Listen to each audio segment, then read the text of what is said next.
Any good to go? Just let them know if you need for me. All right, everybody. Thank you for coming today to our regional steering committee meeting. My name is Brian McLaren. I work for the Capital Region Planning Commission. I'm the new Region 7 coordinator. So, as you may notice, a lot has changed. It's probably the last time we've all met. Region 7 is now, I guess, a breakaway with Region 9. So the Livingston Parish, Ascension Parish, essentially the whole 80 River Basin watershed is no longer a part of Region 7. So I sent some of these projects out weeks ago, and got them. You might have noticed these projects on there that are not on our list today. That's because they were passed over to Region 9. They gave us a project that's in Region 7. So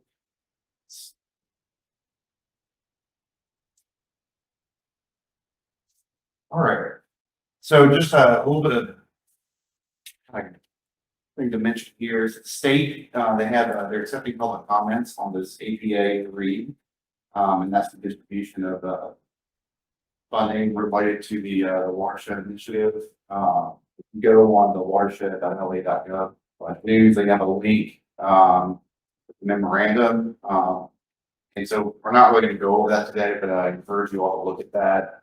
And there's public commentary available until September 7th, and instructions on how to do that. But I would advise you all to look at that and get any comments if you have anything to say. All right, so the way today's meeting is going to go, first of all, welcome you all. I know that all your faces are new to me. I'm going to go around and just kind of do a quick roll call on 7 parishes that we have represented with also the. And so if you have a representative, just state your name, that way I can write it down, see if we have a quorum. If we will would like to be voting on projects today. Once we go through all 11 projects, so I'll give a brief overview of each project and put a map up here so you can kind of visualize it. And at the end, we'll go back. If there's any members of the public, they can comment on projects. If there's anybody who submitted projects who want to give information, and we can kind of go through and talk about those projects in more detail.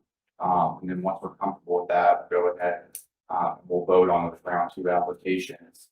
Thought Kathleen one would be here, but the way the voting will go is there's really just 3 categories.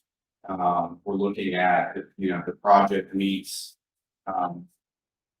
that's here on the spreadsheet. It's if the project meets regional mitigation needs, kind of what you're feeling on is on its feasibility, and we'll eventually say what our rounds of scoring is. So it's a high, medium, low scale. So it's not like a 1 to 10. We're saying if we think it has a high level of need, maybe a mid-level need or low level. So that's kind of within respect all the other projects within our region. Not very quantitative, but it's what we've been given.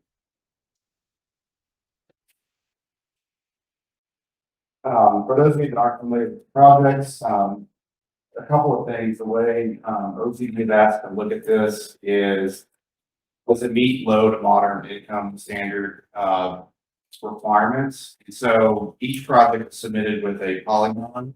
And that polygon, you can plot it on a map and look at these census tracts, they're HUD, because this is funding. They're requiring that 50% of the projects impact low or moderate income areas. So OCD went and rescored all these. They pulled up what their LMI percentages were for each of these projects. I've gone through and got technically on some I don't fully agree with, so we can kind of talk about that.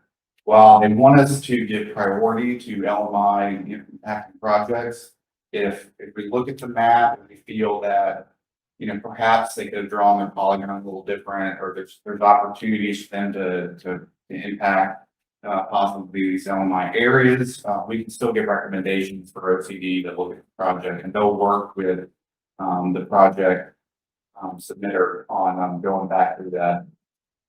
The other thing is this, this funding, they really want us to look for these larger transformative projects. Again, this is on a watershed level.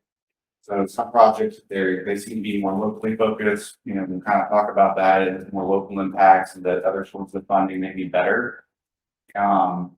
It's not to say those projects aren't important, it just goes back to, again, like understanding what this funding is for, and what we're required to look for as we vet the projects. All right, so unless we have any questions, we'll get started. Quick roll call. So I'm gonna go around and just have each of the parishes and see if there's a representative. So first we have is West Feliciana. Gary. Here. St. Nita. Major. But.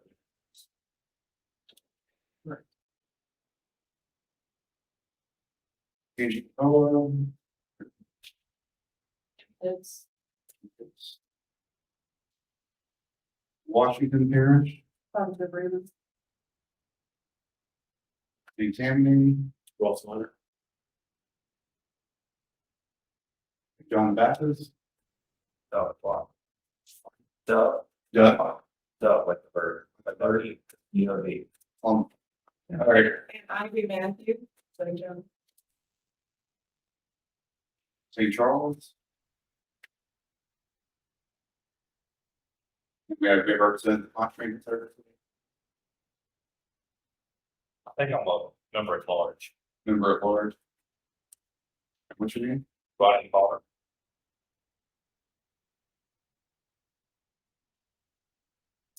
I think over that. We officially have form. Yeah. Take votes today. I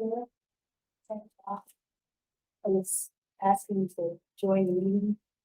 I don't know if you wanted to promote. Ask, Well, I don't think it gets vote remote. we just gotta allow her to. If it's. I'll do so, but it lets her join the meeting.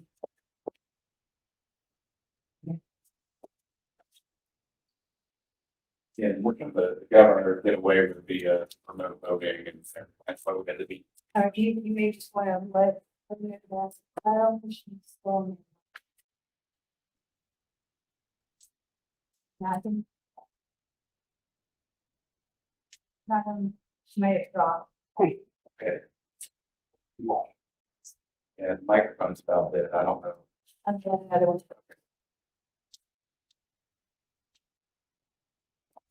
All right, again, I'm gonna go through the requested project, I'll go through on the brief description. These descriptions are based off of what was submitted to OCD.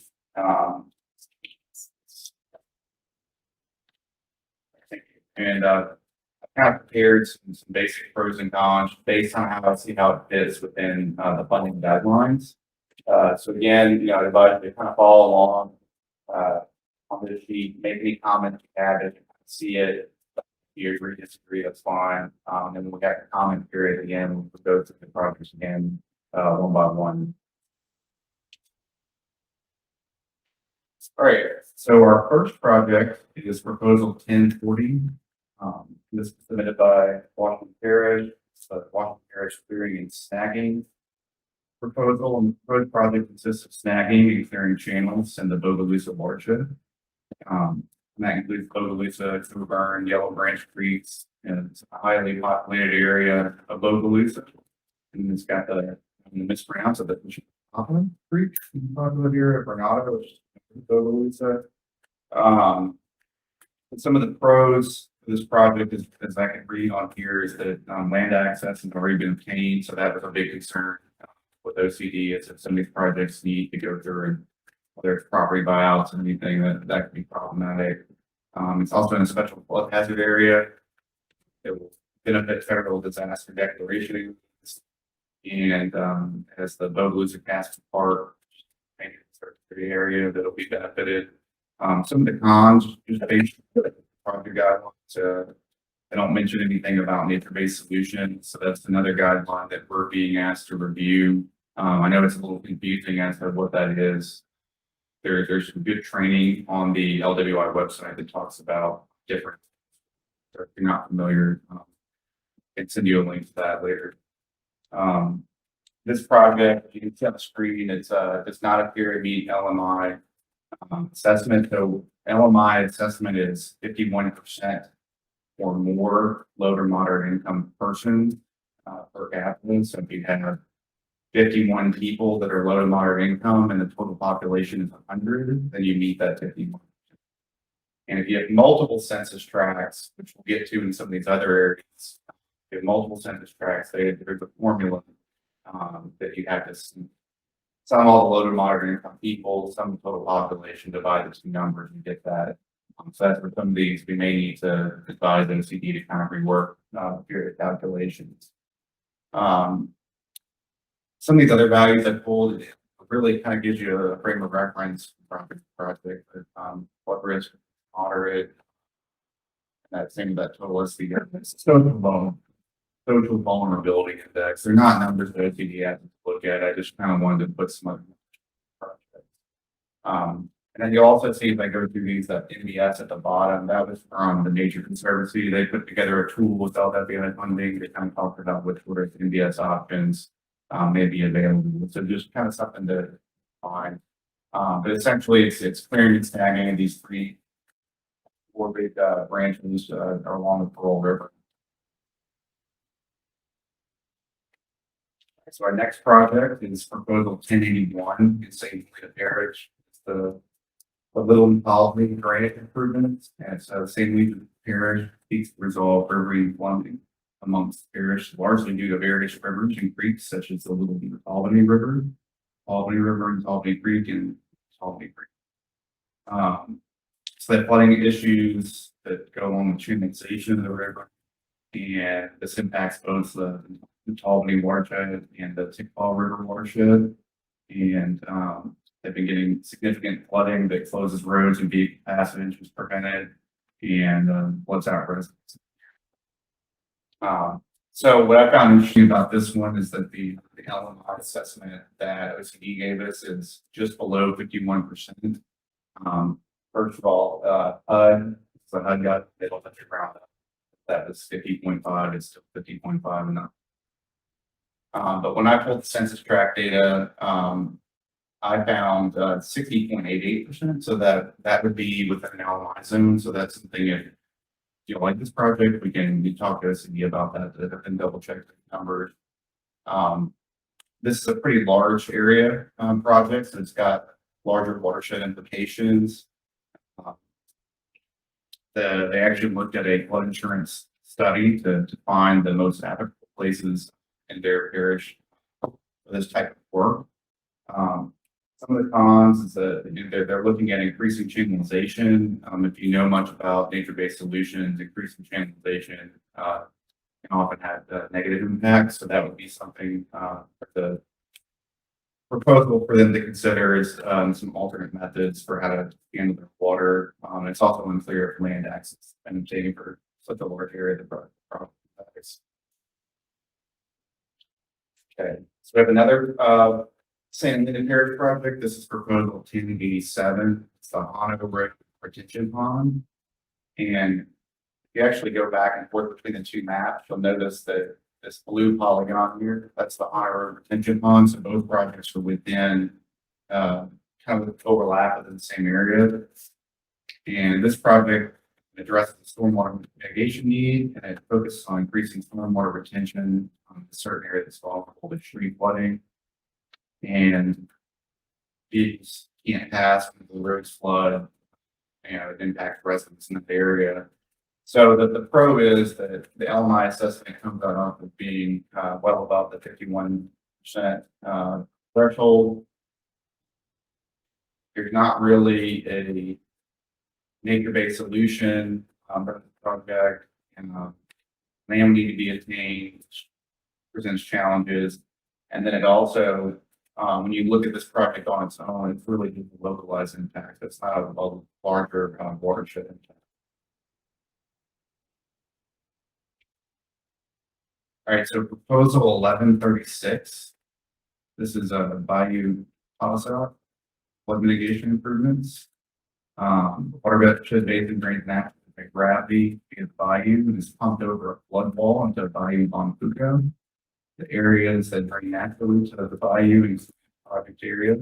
That's been identified by FEMA as a repetitive loss area.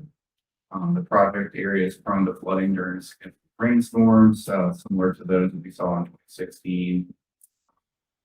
This impacts the suburban community. Some of the pros I saw that the specific area does meet in the threshold. There are noted benefits to the waterfront master plan that's in that area. And they also do get some considerations for nature-based solutions such as carriers and natural stream design. Some of the comments, again, more of a localized project. It's unclear how it has larger benefits outside the area. And it's also unknown as land access.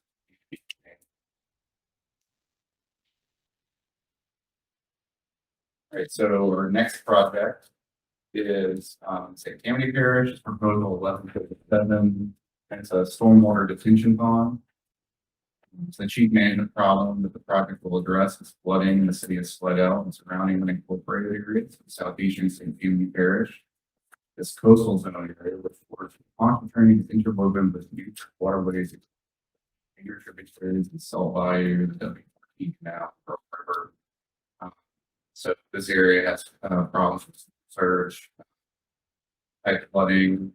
Some of the pros of this is that it does incorporate nature-based solutions through the use of natural retention basins. Project design, to reduce pollution from runoff and impact of erosion.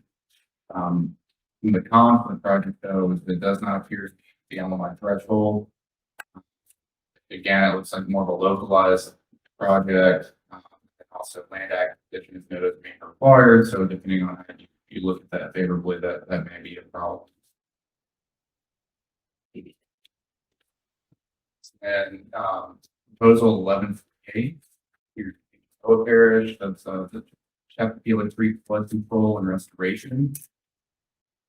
So the parish recognizes the need for flood resilient retention solutions and transportation infrastructure improvements along the Tangipahoa River and major sub-watersheds to reduce future flood impacts and increase emergency response to populations. So just by looking at the project area, you can see that this encompasses a very broad scope.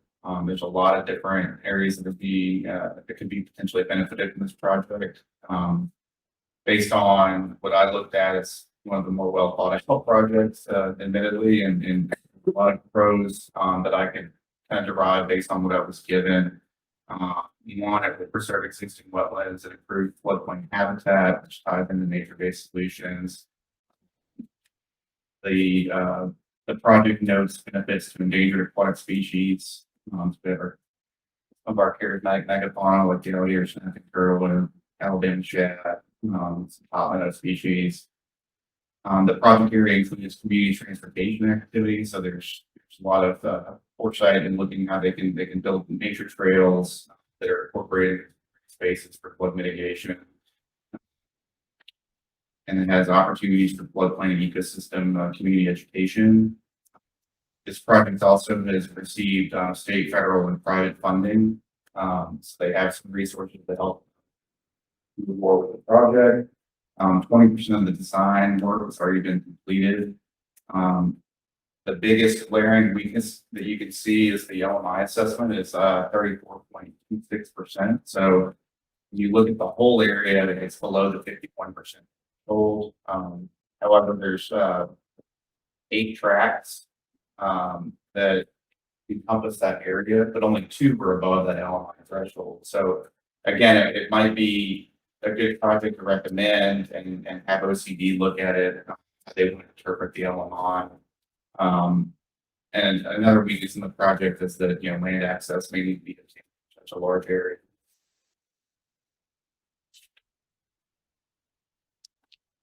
Our next project is proposal 1161. It's the St. Helena Parish. It's the Tickball River project. It's part of a funding match. They already have some funding available. The project restored the Tickball River to its previous condition before Hurricane Ida impacted it. This would decrease the overflow if flooding event occurs, therefore reduce loss of life, property damage. Some of the pros for this project, it does include LMI census tracts. However, as you can see, the total LMI is below 51%. It is a very broad area of impact. It goes, looks like it's all the way to the state line, and they continue south throughout the parish. One other aspect that may not go as favorably with this project, the way the funding is described, is that it looks like more maybe of a maintenance issue, digging out the channels. But again, you know, OCD may not like that as far as how we're trying to rate the projects. And it also doesn't have any mention of nature-based solutions within the project description.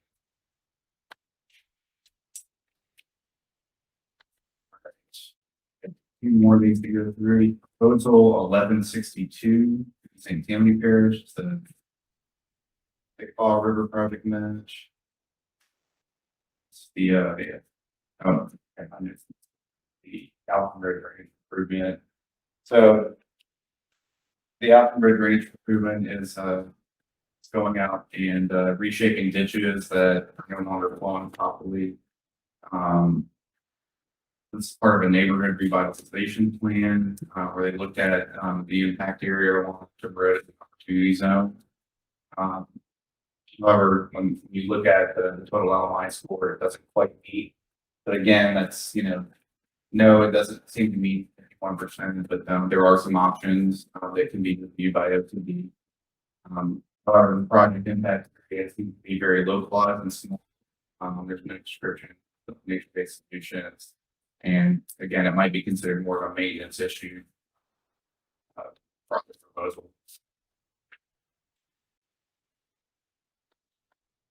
So this is a proposal 1167. Most of you may not have seen this already because this was just given to me the other day. Greensburg wastewater treatment system. The Greensburg wastewater treatment retention pond and the floodway of the Joseph Tributary branch. You probably can't see it quite on the map, but essentially, I have a pin. It's dead center in the middle of the map is where the clarification pond is, and it sits right up against the tributary. And so, whenever there's heavy rains or a large storm, the tributary overtops into the wastewater treatment plant, and then you get raw sewage that mixes in and flows down all the way down to Lake Pontchartrain. So it's got quite a big impact. And the proposed project is either to increase the levee height along the wastewater treatment plant or to actually move it altogether. There were some notes by OCD that they could also look at neighboring communities that they could tie in with when moving this. One of the interesting things is that, you know, if they were to carry this out, they would restore that whole area into a natural floodplain. So that ties in with nature-based solutions. It is 2 census tracts, but when you calculate them together, it meets the LMI assessment. Corrective action again to benefit downstream areas that are impacted by that raw sewage. It would require a land acquisition if they do need to move the plant. And again, there's questions on if the site can simply be improved or multiple municipalities would need to be involved. So it's kind of deciding on how much funding really need to be set aside for the project. That's cool. St. John the Baptist Parish Government. Proposal 1177 in reserve. They have the relief of wood pump station replacement and drainage improvement. The project involves the replacement of the existing pump station at the reserve relief canal, 2 new pumps, screeners. Project will also include drainage infrastructure improvements to the Homewood subdivision. Some of the pros for the project, in particular, the Homewood subdivision is in an LMI census tract. However, the remaining 2 census tracts are not LMI, and when you calculate everything together, the total project area is below the 51% threshold.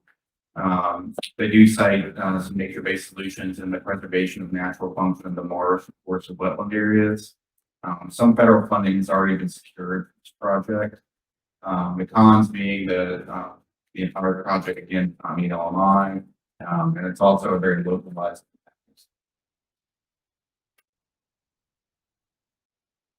Then our last project to consider is also here in Tangipahoa Parish, and that's proposal 1178.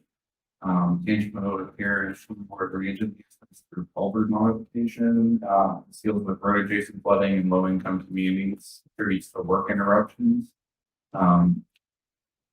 The project, that 6 of the 11 census tracts meet the LMI requirement.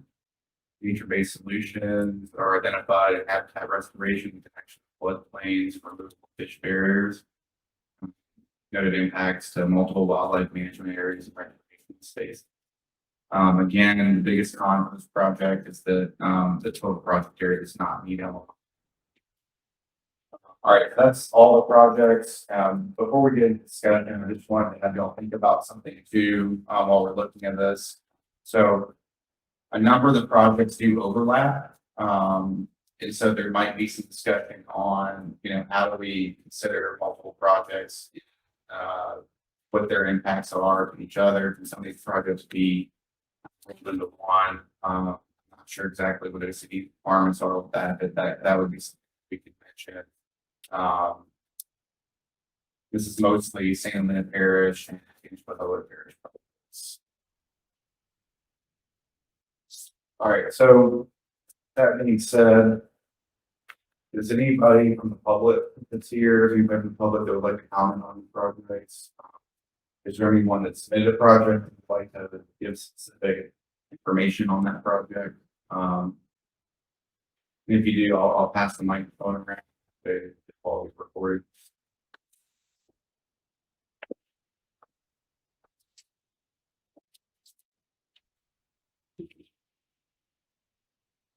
Hi, I'm Christy Trail with Pontchartrain Conservancy, and I'm just here mostly to answer questions about the project from the town of Greensburg, number 167.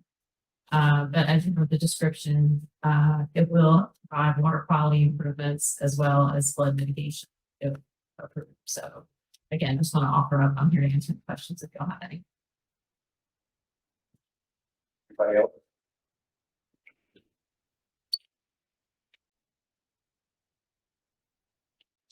Blaine Clancy with the city of Slidell. We submitted project 1136 Bayou Patasat flood mitigation improvements. We submitted this pre-application. It's part of an overall master plan that we started a couple of years ago. And based on the criteria of this grant, this project area meets the LMI. We're offering up nature-based solutions. And like I said, it's part of an overall master plan. So we'd like y'all's consideration and move this to the next stage in the process. Thank you. Anybody else?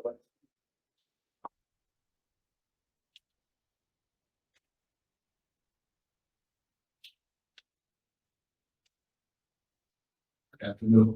Good afternoon, raise conversation. Would be today 7. I didn't hear the mention of the structural damage that was done. During the flood, 2016 flood. It was a subdivision. I don't know if they mentioned that. They did. They did. Oh, okay. Yeah, and that was one, and I know that this project here, 1081, I know that the Hannah Road is not necessarily considered, but maybe we could maybe tie in together. It's, if you look at the total project area, that area too, so.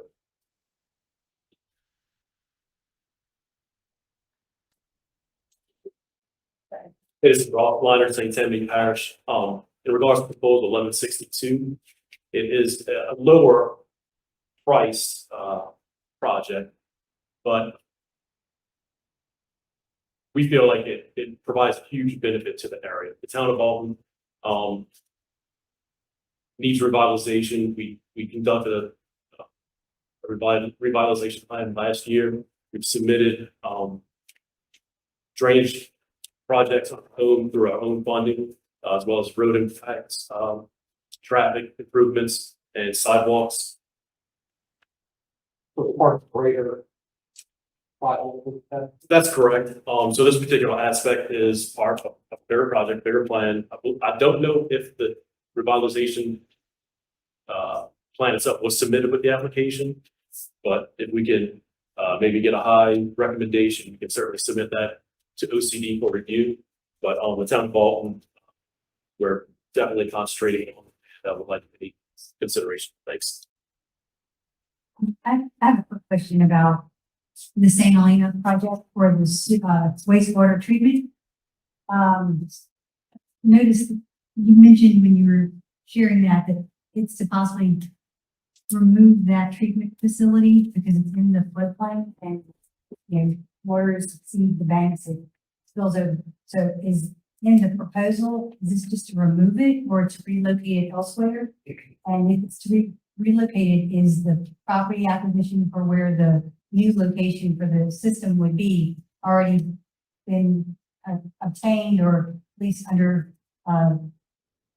discussion with those property owners? Based on my review of the project, it's kind of open. So they're not really sure what would be best, you know, based on what kind of thing they get. And again, that was where some of the OCD project reviewers noted that maybe if they were to move it, you know, then work with other communities, or maybe even tie into the existing plans nearby. I'll take a stab also to give some clarity information on the two projects our parish is submitting. One being the Chuckula Creek flood control and restoration. That is the one with improving the natural water course for one of the main laterals that drains into the Tampa River for preservation, as well as securing flood control upstream is just south of there. We have quite a bit of repetitive loss properties, hotspot areas just south of that aspect. And then we actually have some too that are along that same water course. I think that was mentioned in our application.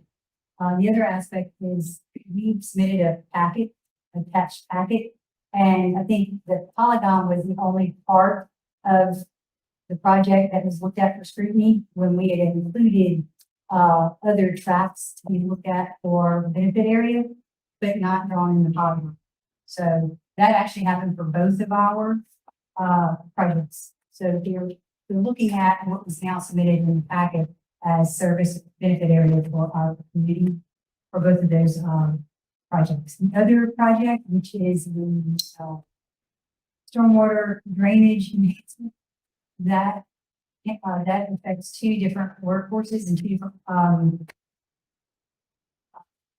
watersheds. One is the Morrill watershed and the other is the Tickfall watershed off of the So that's more of the approach we're having to address both ways of two separate watersheds, as well as to benefit some areas of our neighbor to the west, Livingston Parish, because some of these improvements will benefit the drainage of the catchment area as well.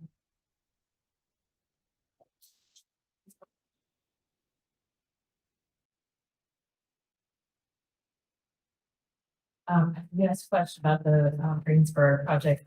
The plan would be to fill in the current retention pond and construct a new mechanical facility, which would require acquisition, which is would 5 acres to be moved out. And there's also no ability to tie that sewer plant into any other municipal plant in Wayne. There's nothing there. Greensburg is the central facility right there. How y'all doing? I just want to speak on 1081, which is the little call minute. But that one there, I think this project really fits in the true meaning of watershed, because like project mechanical whole, it also is going to affect multiple parishes, Livingston and Kennedy as well on this project. So that's one of the things why we wanted to include it. And then for the Tickfall River, I know it's a big space, but something that you mentioned like Joseph Branch, So we have all these little branches that comes off the Tickfaw River. And so a project, of this such would really impact the entire parish. Because you have these little branches that go in these other communities under the hill, which I have a, project right now with, 4277 is impacted by that branch that just can't drain down the Tickfaw because the Tickfaw is so flooded, for a lot of the debris that's sitting in there. And then when we did the cost benefit analysis for that project, we talked about, we had a bridge that wiped out and almost destroyed the town because we had no access into town for EMS. Truck stops went out of business because trucks couldn't come through. And so, you know, we don't want to go through that issue. It took about a little bit over a year to get that throughway on 10s, back on. So those two projects like I say, would really impact the rate number. The Greensburg wastewater treatment plant project, that would also benefit, the under the hill folks there too, but Yes. okay.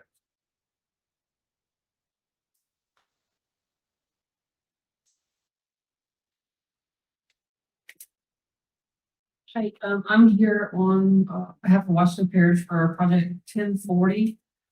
Those 4 branches that are included in that application come off of Oglesby Creek. And a lot of those structures, there's a lot of structures that are along all of those branches who have flooded multiple times, some of them twice in 2016. So I just want to make sure that that was noted. Some of those structures are actually on our 4277 and our 4611 hazard mitigation grant for elevation and for acquisition. And then as they mentioned, the Cassidy Park, which is home to a Pioneer Museum and all.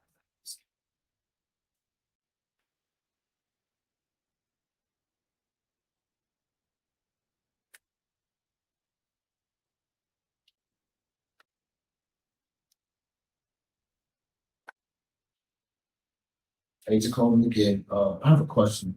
Is there set aside for Reach Center? Do they have funding that these projects compete or would these projects be competed against other regions of the state? And maybe Kathleen would be able to. Okay, so I think the short answer is no, but let me explain why I think that. Okay, so when the governor's office put together the HUD agreement, they had an agreement that of the 10 most impacted parishes, I think most of us are, it's Washington, St. Tammany, Angela, Livingston. At least half of the 1.2 billion have to go into those 10 parishes. 7 of them are in region 7 and 9. There's a million in Washington. Then 2 are. OCD has not explained to us how they're keeping that score sheet. That half of the money is going to those districts. Our should score higher because if you look at this total number that we just presented, it's only 73 million. Should be all of them. I mean, that's the point. But I don't know. Scoring that. I mean, are they going to go to most impacted district, let's say in Lake Charles, that didn't score, it's not part of one of those bids, and give them money before they cover your project? But the other issue I was looking at, the LMI, you know, I think the LMI is whack, the way they calculate the numbers, I don't think we're allowed. No. But we looked at it a lot of different ways, we can't replicate their number. But we're not doing something that. But how far off is it? By a factor of a few percent or like 30%?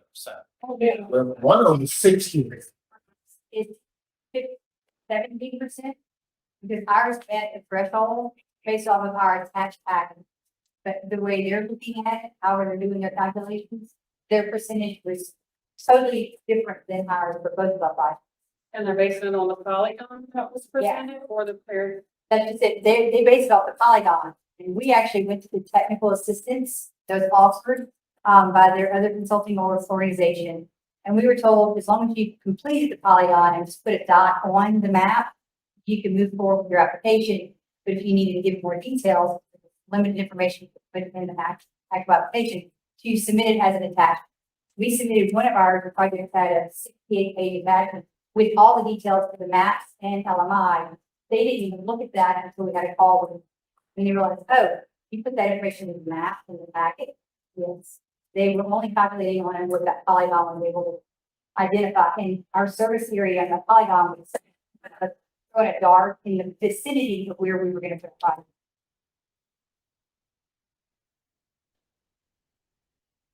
I don't think that answers Major's question about earmark for funding set aside for the region, because that's what, you know, I mean, so the strategy of this region would be, More.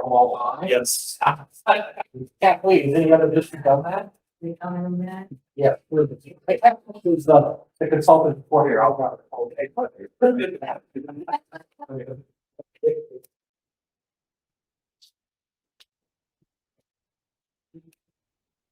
Hi, Kathleen Funds. I'm gonna consulting, Austin's also consulting, and work in engagement and communications for the whole state for LWI. We very much. So I'm on consultant calls, you know, and hear the process going on throughout the state. And I can say that that they decided not to make an allocation, was requested many times by region for round 2, this round of funding. And the reasoning was that there were several criteria that would go into the distribution of funds. It wasn't like as straightforward as that the 10 HUD bids, they are required to spend 50% of the 1.2 billion in the 10 HUD bids, which Region 7 is rich in. And they will be paying attention to that in round 2, because especially Tangipahoa Parish, for instance, is one of the only HUD mid that received no funding round 1 or the design support program. So that is a major factor. Another major factor is clearly that HUD is not flexible in terms of 50% of the funding be spent on benefiting areas that have 51% or greater LMI per people in the area, and they will only allow their way of calculating LMI. So their OCD is aware that they're going to have to work with the applicants about what they came up with as a preliminary LMI. They did it to, I think, get an overview of which projects may even possibly meet the criteria, but it wasn't meant to be anything more than a preliminary. 2 reasons. 1, because they haven't had enough time to delve into it and the accuracy of the polygons. Secondly, you're not going to know how accurate they are until you have the H&H information. So the reason they didn't require the H&H first, like they did in round 1, is because many of the communities that most meet LMI and need these projects, if they don't have the resources, also weren't applying because they couldn't pay for the H&H study and the benefit cost analysis and all. So they wanted to make this more open, but one of the unintended or unfortunate consequences is we have this inaccurate, not necessarily accurate information to deal with. So it's doing the best we can with what we have. That's part of why they opened it up and included projects for you all to consider as a regional steering committee beyond the ones that clearly met the 51% LMI in the polygon measurement. So I guess that's to say that I try to be understanding of that. The state is trying to, first of all, they have to make sure HUD agrees with what they do, right? They have to talk with the HUD requirements. It's CDBG money. And so they have to do that. And secondly, there's, too far into this, but I think steering committee, they're requesting that instead of 100 million, that the awards be up to 225 million total for round 2. So they want to make sure that all the projects that were submitted get a really good look at them, and they're relying on you all as a regional body for how as best you can weight projects coming from your area, and then they're going to work closely with those applicants. But anyways, as long as to that there's not a specific allocation because they need to meet so many criteria, there will definitely be considering the fact that we have so many HUD bids and didn't receive money so far in some of those. That's the question of the online, which wasn't there last week, but at the end. The projects that are verified assessments, I mean, is that? Do we take that to mean? Is that a higher point or, you know, these needs assessments and the ones that still need this assessment? That all my criteria. I mean, all of you guys in the world. It's over like a full week or so period. Like Bridget has already started, anyone could have contacted OCD, Office of Community Development, LWI up till now. And, but especially following your regional ratings coming in, the OCD will proactively be working with the applicants. Now, it is based on the polygon, Bridget said, you know, it's, if the polygon actually wasn't, yeah, I understand that a lot of applicants didn't understand how important the polygon might be in the preliminary determinations for LMI. But if a project clearly, when you look at it, it's not going to benefit 51% of LMI, then you know it's something you might consider when you're, of course, weighting them, because if you were to submit projects that clearly aren't going to meet the LMI, OCD won't end up being able to accept. So that's a factor, but no, verified versus needs assessment is a definitely gray area still to be determined.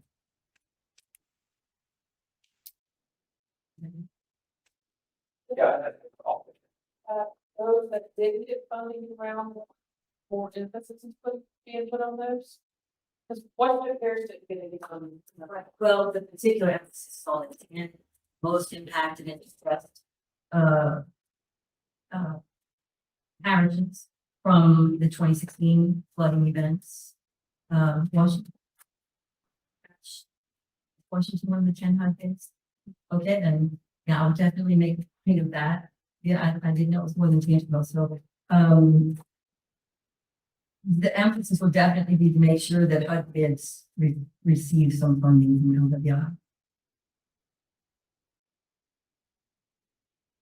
One more question. Is there any project that was submitted to reach 7 did not meet this list? No, I think that's the total. It's included, it seems that's the one piece. I mean, well, that's that, we'll just break out 7. Okay.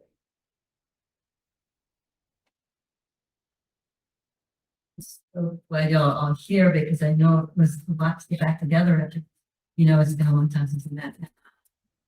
I just appreciate a lot of people volunteering to do this work.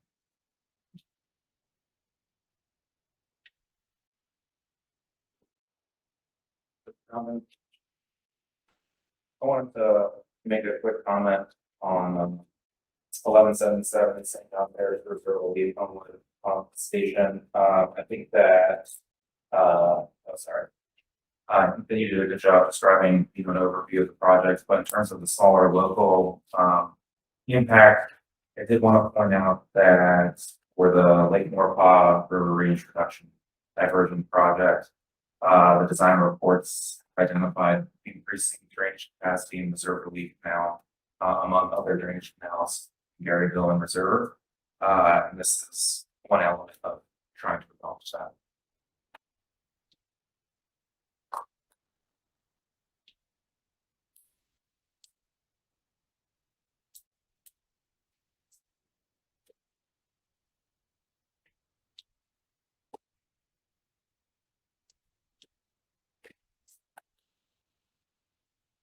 I guess it's now, so we come together as a committee and decide how we're submitting these project recommendations. I mean, is, you know, proposed, we're trying to weight each one based on any one factor, or if the, you know, where they're in a mid. We believe that that area has had funding, so, you know, I'm open for discussion on that, but Yeah, they didn't really give us a lot of guidance on this. I mean, I guess my feeling is from looking at these regional projects for a couple of years now, if you didn't get a project before, you should definitely have your project marked high. I mean, if you're gonna parish, it's never gotten anything since 2016, that's number one. And then I guess I don't, this LMI was thrown in on us after the project's applied, it has to be applied. So can't really speak to that as far as. I don't think it should, when you have questionable polygons, I don't think you should make decisions based on, it. That's just me personally. I just find that difficult to do. I don't think the town of Alden's LMI is correct. I think it's severely off. Yeah, you see things like that. I've just never sat down with OCD and had them replicate their numbers. Right. Like that's a scientific process, replicate the numbers. If I can't see the numbers, then I don't. So I'll ask again, if potentially 225 million to this region or no, all regions. All right, so we have 73 million that's accounted for today. As a region and working together, do we just submit them all as high and make them, work with each applicant to determine what meets their criteria, and then it's based on that second round of scrutiny that you have an opportunity to respond to all these questions that we have now. Full application. Right. And I will say from round one funding, when we as a steering committee were given the applications that we screened and scrutinized for round one, we weren't given preamps. We were looking at full applications that were able to answer the questions that we're still kicking around right now. And there was a grading matrix. And our steering committee agreed to use the same grading matrix that the state had given in their scoring to make decisions for ranking, because there was something that was solid that could go be referred back to. They're asking us to make decisions, whether it be high, medium, or low, I guess, medium or rankings, based off of arbitrary information at this point, because it's not a full application. So I'd almost be at the same board as Ross, because we have, there's in this region, and I don't remember how many parishes we've got, 7? 7 bids. No, I'm saying, in the region. 7 there. Wow. Okay, because we were 13 parishes, so now we're 7 parishes. Well, I'm looking at, and there's 4 of these, 4 mids in our 7 parishes. Yes. Livingston, Haven, the whole Washington. Let's do like this battery, couple of final peak spot. Right. You're fighting for it. So, and it's not to say that the other parishes included were still considered one's state identified mids, but it's just the aspect of. I think we do have several projects that do have that overlapping that benefit other areas. I don't want to discount. I know that Santana had one they mentioned about this wastewater. Well, I guarantee you that wastewater is going to Little Albany, it's affecting our parish. Little Albany runs right into St. Parish, affecting water quality and nothing else. At this point, which is going to cause problems with vegetation and drainage for us along the same waterways. And I'm sure too that also other smaller communities in the St. Anthony Parish, even though we've got your catchment area, we don't have enough information yet to say if the drainage is going to be impacted up or downstream, because they haven't provided with the model. That's supposed to be able to be given to us sooner rather than later when we get ready to do a full application. So, and again, for Washington Parish, the area they're looking at, I think really can benefit. We don't know if it's going to benefit. We share watersheds with Washington in the northern part of our parish. If they could just hold on to their water, St. Anthony would have a problem. So I think what they do with that affect too. So it's still going to be a regional approach. So I agree with you. They all of our projects need to be considered for high quality. And do we need to come back together? When is this due by? This is pretty much the end of the time, like Kathleen. This week, Thursday? Yeah. And then what happens? Yeah, Then those of community development, those being low, given a full period that they're going to, look at the regional ratings and work with some of the technical consultant, Center for Planning Excellence, and, determine if there's some, they're looking particularly closely at the LMI benefit for the project's projected LMI benefits. So they'll be talking to about how they do their polygon. And they'll be looking at if there are other criteria that might make a project not feasible to be funded.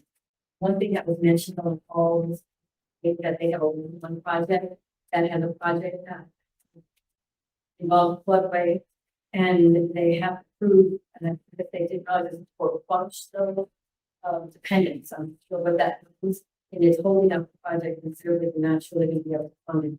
So they have learned some things from round one that they need to make sure to flush out for giving the approval to move on. But those will be supposed to be looking more closely at the projects and making recommendations to the state watershed council.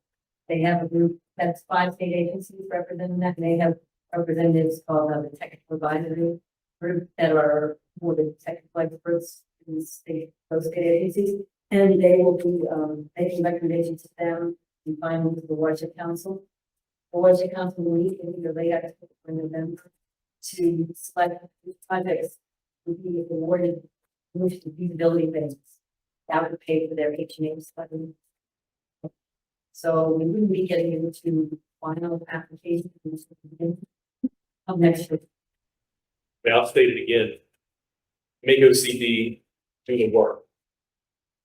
I would submit high on priority on all these projects. And then when OCD contacts individual applicants like Washington, St. Helena, maybe you contact St. Tammany or your neighboring parish, whoever is contacted, and say, we're working with that parish. This is a regional benefit. It wasn't, included in our pre-app, this we did, but working together with our regional partners, these are regional benefits.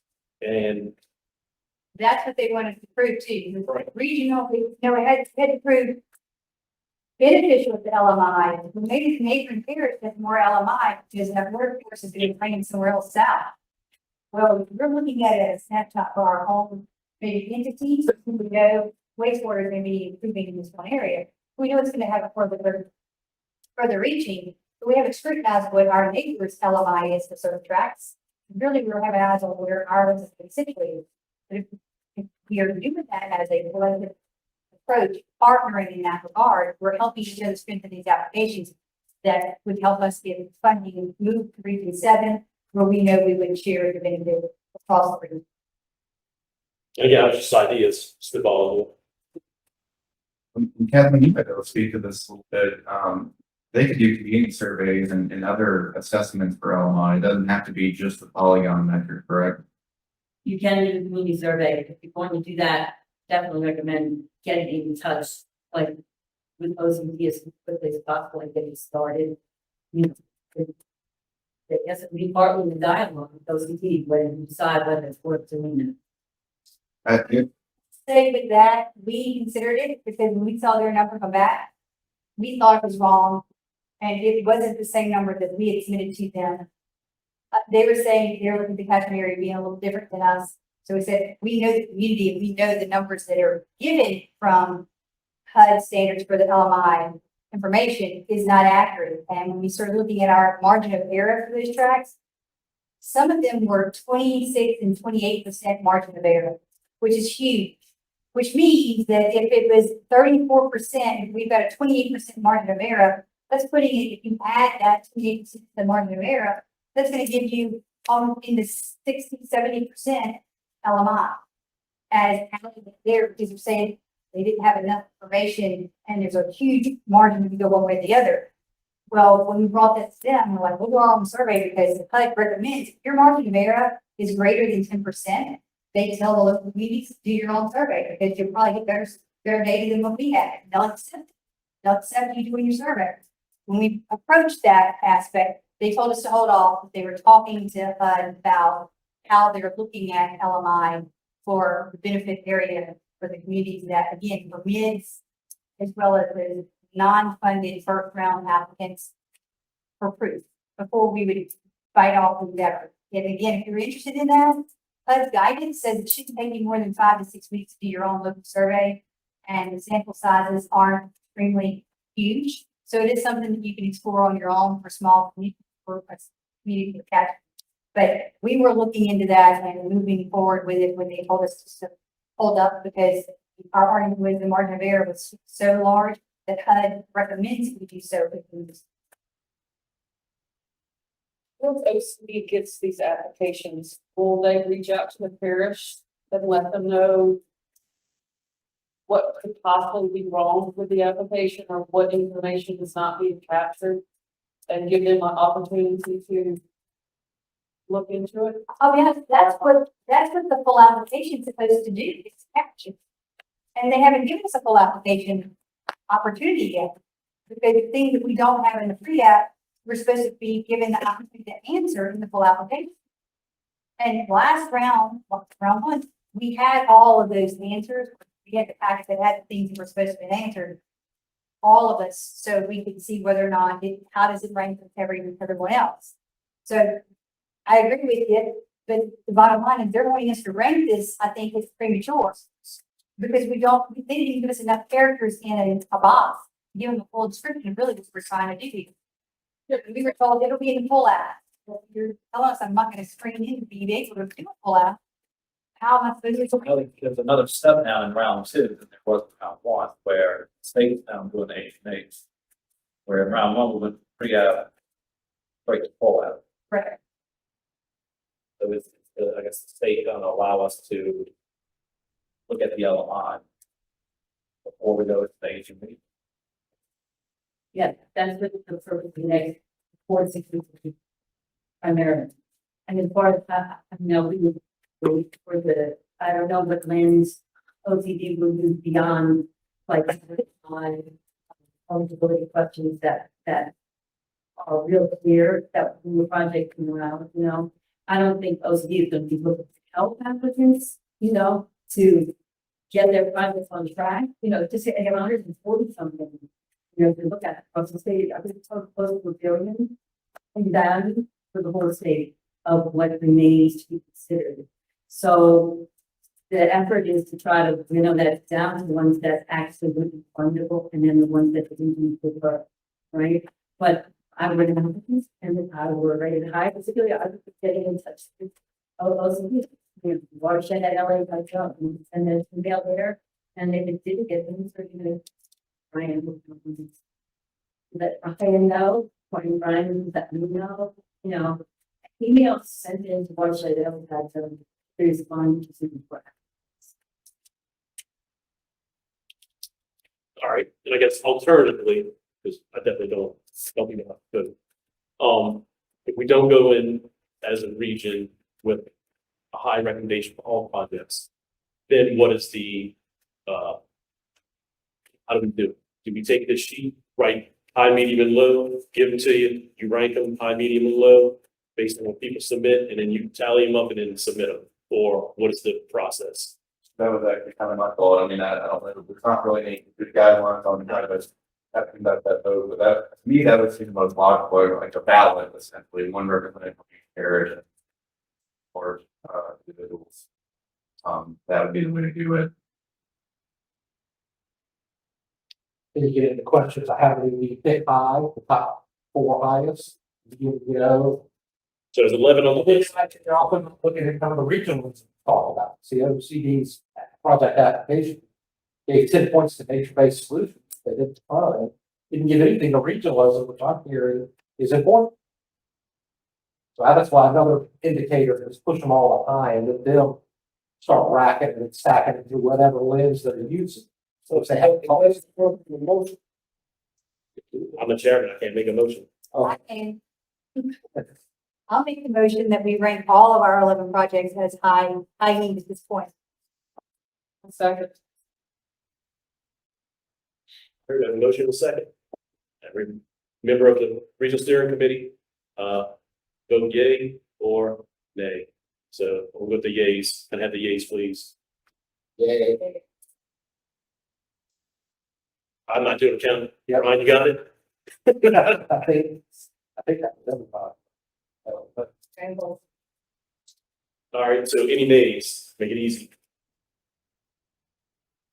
Great. Motion carries as submitting all projects aside to the next round of, round two. Now, my only question that I would ask if we're doing this, okay, I make a motion, so I'm in favor of it. Yeah, you certainly have to. But you're right, I don't. Do we need to give one or two descriptives on each project? Let's see, we have a sheet here, maybe says why we think it could be on, whether it's regionalism or that it's the same community, something that would be a narrative that said we were in agreement, we did high because we felt this project met this threshold. I don't know. Usually, there's a lot of reasons why that would be alcohol. One, kind of incomplete guidance. Two, lack of money in the previous round. Three, this might be the last round of the comeback. I know when OCD had their consultants looking at the project, doing their initial scores, they had internal conversations about should they rank maintenance projects lower than maintenance. But then when they saw the number of maintenance projects that came in, they said, well, if we cut those, we scored those on the lower priority plot, people wouldn't get wrong. So we don't know in terms of, they still having those conversations. I think if you made a project, if you took the time to make a project, a proposal, it's need for your community, and you shouldn't look at it and make this. I agree. But they're doing, so that was one of my questions to Kathleen. I think you just said, you don't think there are any more curveballs? Might there be more curveballs from OCD, like LMI, what's it?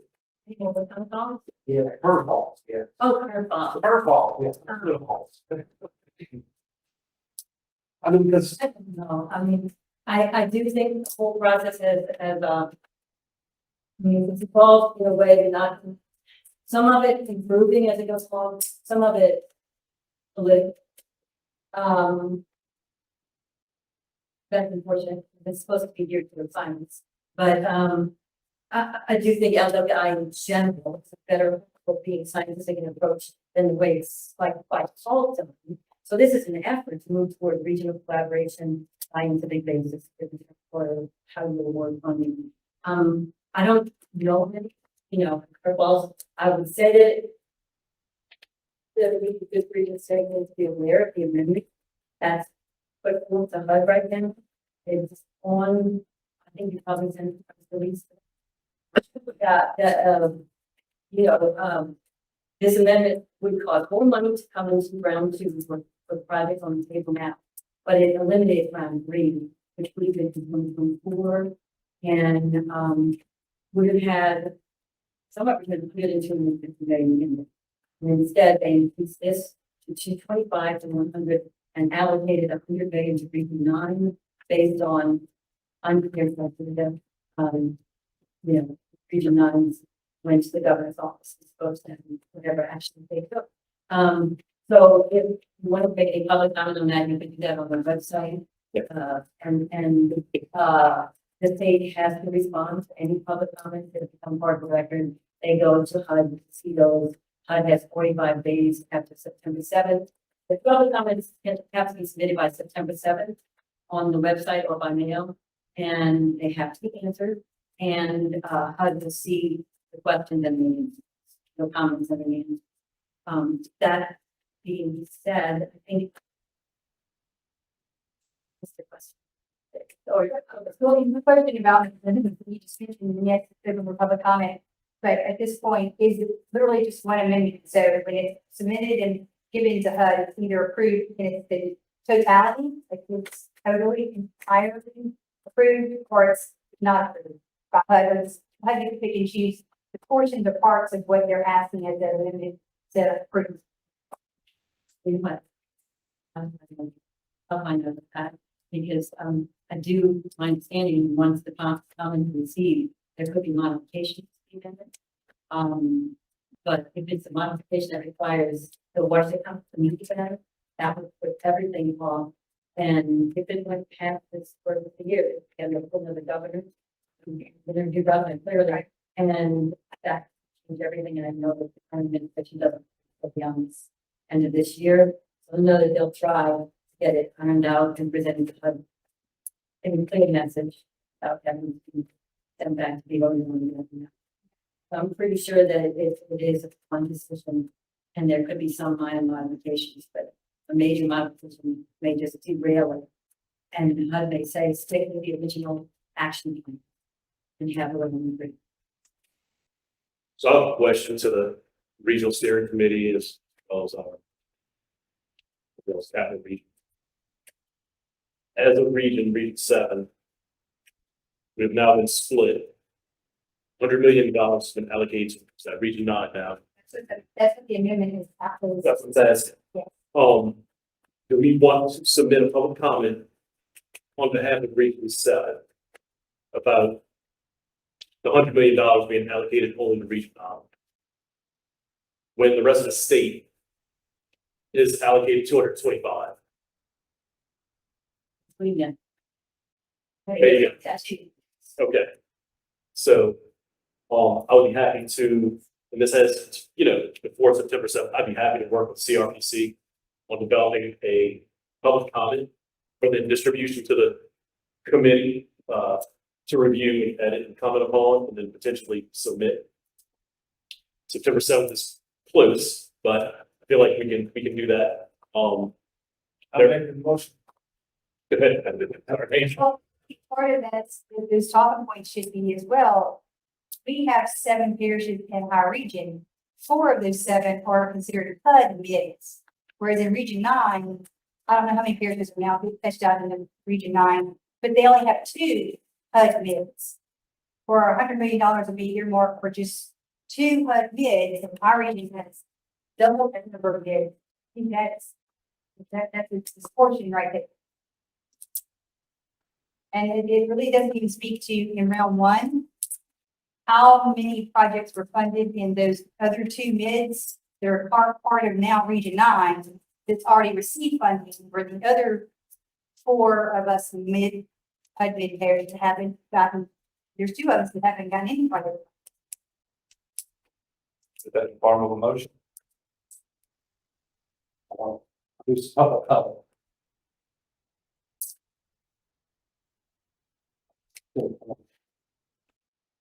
Okay, Just a second. Jared? Second. All in favor of, I guess, me taking on the responsibility of working with CRPC of developing a public comment for review? All right. Any nays? All right. Yeah, I mean, what's the criteria that 100 million came up with? What is their plan of action to go with that $100 million? So all these questions in my mind and the allocation of that money. well, I mean, when you look at Region 7, broke it out last year, when there's something gave them $8 million to the plan for the yard, 100,000. They haven't even done a consultant. Actually, spend that $8 million, Right. which is what they're supposed to be making a plan for, to spend money. If they get the 100. If they, Yeah, I mean, time constraints, and we'll come up with something just to make sure that all these questions that we have are answered. In fact, maybe we can work with our MPOs around the state. Are typically the MPOs the lead around the state? Like I know New Orleans Regional Planning Commission is the lead for their area. So maybe, whether it's I or y'all taking on to circulate that around as well to make them aware of what's going on.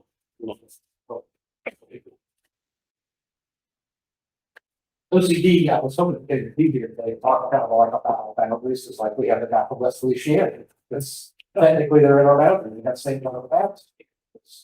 Even though we're not contiguous, still part of our region. But you're part of the Northern Regional Planning as well, right? But then with another thing, you're split, correct?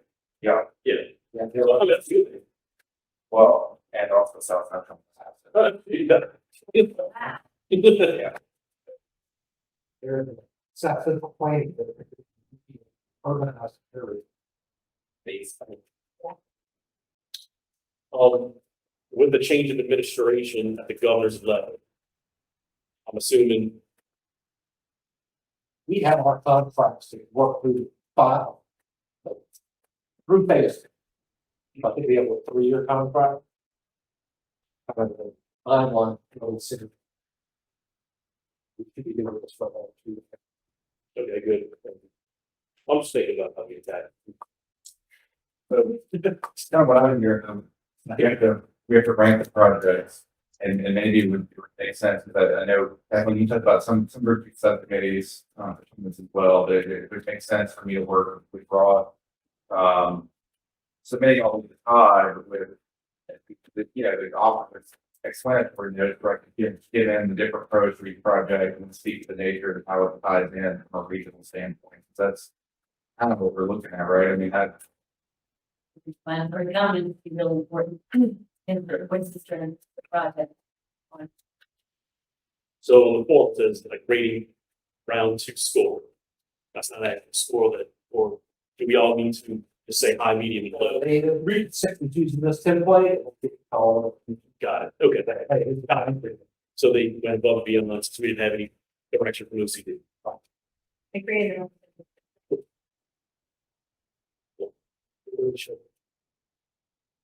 But yes, I mean, based on our knowledge of our projects that were submitted, do we then just want to maybe send Jamie and Brian a quick email saying, these are the summary of the comments, and this is the reason why this project is rated high. And just submit your own, 1 or 2 sentences, just to include, just so it's not blank, I guess. I'm just throwing it up there. yeah, that's fine with me. And again, I've already gone through trying to pull all the pros. I can put those in my notes. Okay. All of the pros over. Do we want him just to go through and read what those pros are and make your other added things you want to throw out that we had? Like that sheet. And that's due on Thursday, right? Correct. Yeah, well, there's your, It's just an afternoon. I'll set the flow up there. and if we have corrections, we can send it directly back to you as quick as possible. Yeah, I know, for example, the reserve project, for example, you pointed out some things that I could go off over, but some of that, I'm going through all these, is why I want detail to get there. Absolutely. That should have been, we're all glad that you did it, but that's not your job either, so. Are you sending that just to the committee members or to the applicants? I guess, yeah. Yeah, we'll put it out to whoever signed that sheet. Sign it, send it out to the sign.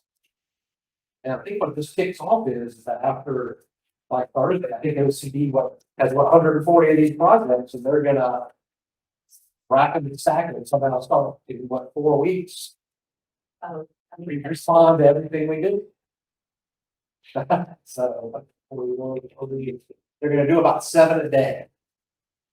That would be that neat, but yeah, I don't, they haven't said any formal communication in terms of, like, the LBI hasn't evolved yet to the point where there's like clear lines. Okay, go get back to you, as the executive director, the worship coordinator, within 2 weeks, and let you know X. What we've been working on is getting that communication better established, but I can tell you, they will be reviewing the documents. And always send comments as to what they always got helpful questions. And you copy Brian, I think would be a good idea. You copy Brian, and you can send that by notes. He give you a response. And just make sure you get questions in. Yeah, I read from this, I'll incorporate this in the minutes, it'll have a section. Yeah. I'll take your comments on that and then I'll get that out. They would be cool. Okay, well, take about time to do it tonight, get that out here right tonight, and we can, shut the comment on tomorrow. It's by the noon on Thursday, and that way we can get her to stay. Has anyone not signed in? That's good. And what is OCD's, what's the next deadline after this one we do here? Do they have like a next step, like they're gonna finalize their work in 6 weeks, and we should expect a report out, or will they have an LWI meeting? Everything, Eddie, Next LWI, I think it's public, worship council. right, check out. Hasn't said, they were planning it in November. This morning on the call, Janae Lab is a point of contact for all the LWI project and the overall program for LWI. And she said they're going to try to have that meeting earlier than, but I think when we get into it, with all these projects, it depends on their person power to, You know, like I said, I think it'll be important to stay in touch. Brian, we can have a bi-weekly call with the region affairs, and anyone on regions affairs really welcome to be on that. And that's where a lot of questions get asked. We can send that out, can send the link to the Zoom meetings too. That's where it's from, you said about the hundred million. Excitement. There is more in the design, in the plans for LWI, like capacity building workshops where we've held, where the state helps the applicants, potential applicants to submit other types of applications for funding. Right? They're doing a pilot program, you know, with the RSC and Region 8. Because Region 8 only had one parish that was eligible for funding for LWI. So they are looking at reviewing projects right now. So while you all are doing this, they've been working with Region 8 to put on their common discovery workshop. October 5th is the plan. And, you know, I'm sure everyone, and that's what they're going to be having subject matter experts to help people with application development, you know.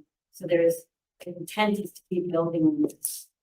And like Jamie said, there's funding for another 2 to 3 years, more than 1 to 3 years for you reach, have staff working on this and keep working on regional collaboration. And the watershed models will be coming out like beginning of next year. And they're very large scale models.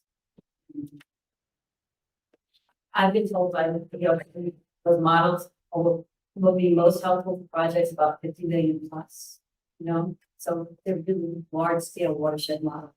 But what I'm saying, we'll take from it and build things down to the scale that we can.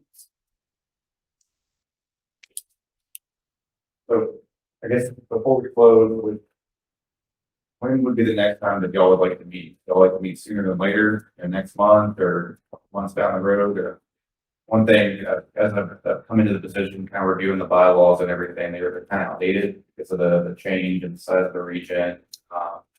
Also to the timeline of the project, it shifted because everything started off during COVID and then got halted for a while. So obviously it's not as maybe as important as the rankings and everything, but at least you know, I think we should consider trying to meet in the next 1 to 2 months.